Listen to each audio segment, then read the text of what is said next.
Sejam muito bem-vindos a esse canal. Hoje irei contar uma história que aconteceu comigo mesmo, o criador desse canal. Nada melhor do que isso para ser a primeira história do canal, não é verdade? Essa história aconteceu na minha antiga casa, que foi onde vivi até os meus 21 anos, antes de ir morar sozinho. Acho que eu devia ter uns 18 ou 19 anos quando essa história aconteceu. Antes de contar o ocorrido, vou dar uma breve descrição sobre essa casa onde morava. A casa em si não era nova e nem antiga, não sabemos quando ela foi construída. Meus pais compraram ela por volta de 1986 de outra pessoa e a casa não tinha documentação, por isso não conseguimos saber quando ela foi construída. Vivi nessa casa com meus pais e mais minha irmã. Nenhum de nós era sensitivo nem nada, mas de vez em quando minha mãe e eu comentávamos que víamos alguns vultos e ouvíamos algumas batidas em madeira, mas sempre achamos que isso era coisa da nossa cabeça. Então nunca pensamos em mudar nem nada por esse motivo. A casa era um sobrado construído em um terreno de 5 metros de frente por 25 metros de comprimento, onde no andar de baixo ficava garagem, sala de estar, sala de jantar, cozinha, banheiro e nos fundos era uma pequena loja onde minha mãe vendia roupas. No andar de cima ficavam 3 quartos, banheiros, lavanderia e uma área para fazer churrasco. Quando meus pais compraram a casa, os cômodos eram totalmente diferentes, e a casa era somente térrea. A parte de cima meus pais construíram depois. Legal contar aqui que a casa também tinha um porão que nunca ninguém da minha família chegou a conhecer. O antigo dono contou para os meus pais que no cômodo dos fundos havia um alçapão no chão que levava para um porão, mas que ele tinha enchido de terra e acimentado a entrada porque havia muita infiltração, então meus pais ficaram sabendo sobre a existência desse antigo porão, mas que nunca poderiam usar ele. Nunca soubemos o porquê de o antigo dono ter dado essa informação. Contei essa parte do porão porque em casa falávamos brincando que o antigo dono poderia ter matado alguém e enterrado lá, e por conta disso que minha mãe e eu víamos vultos pela casa, era o fantasma de quem tinha sido enterrado lá.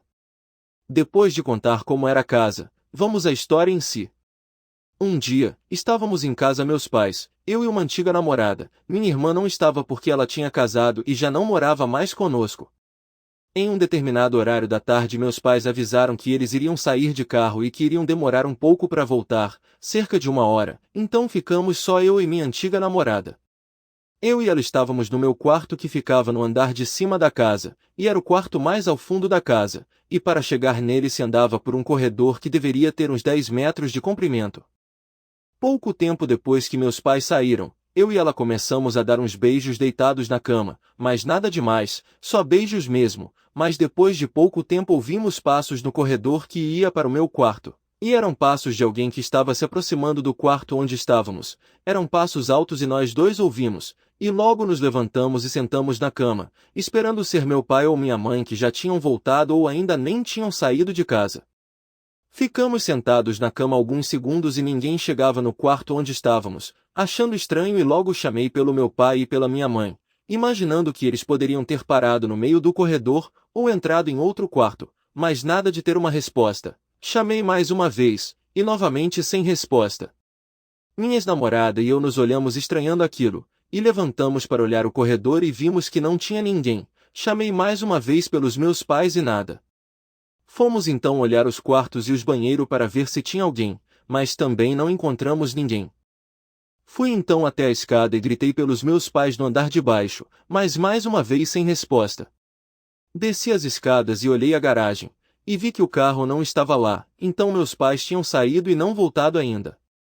Aquilo não fazia sentido nem para mim e nem para minha ex. Nós dois tínhamos ouvido os passos se aproximando do quarto e víamos que não tinha mais ninguém na casa. Tinha que ter alguma explicação para aquilo. Não foi coisa da cabeça dos dois ao mesmo tempo ouvir os passos. Além que não poderia ser algum outro barulho que confundimos. Foi um barulho de passos altos no corredor, igual dava para ouvir quando alguém realmente ia até o meu quarto. Passou pela minha cabeça que meus pais poderiam ter voltado rápido para casa e já saído novamente, então peguei o telefone e liguei para o celular da minha mãe, mas ela disse que ela e meu pai tinham saído e não tinham voltado não, e que ainda iam demorar a voltar. Expliquei para ela o porquê estava ligando, que tinha ouvido os passos. Ela comentou brincando que poderia ser um ladrão ou o espírito da pessoa enterrada no porão. Rimos e desliguei. Pensei que poderia ter sido um ladrão mesmo que entrou quando viu que meus pais tinham saído de carro, mas também não fazia sentido, porque ouvimos os passos no corredor se aproximando do quarto, mas não ouvimos passos se afastando. Imaginei que se fosse um ladrão, ele poderia ter escutado que tinha alguém no quarto para onde ele estava indo, mas quando ele fosse embora daria para ouvir ele indo também. Enfim, essa é a história dos passos estranhos. Nunca conseguimos descobrir o que era, então fica na imaginação que pode ter sido algum fantasma preso àquela casa. Já aconteceram outras coisas estranhas nessa casa, mas deixo para outras histórias. Meus pais não moram mais nessa casa, ela hoje está alugada, mas até onde sabemos os inquilinos nunca comentaram nenhum caso sobrenatural que eles passaram. Espero que tenham gostado da história. Até a próxima!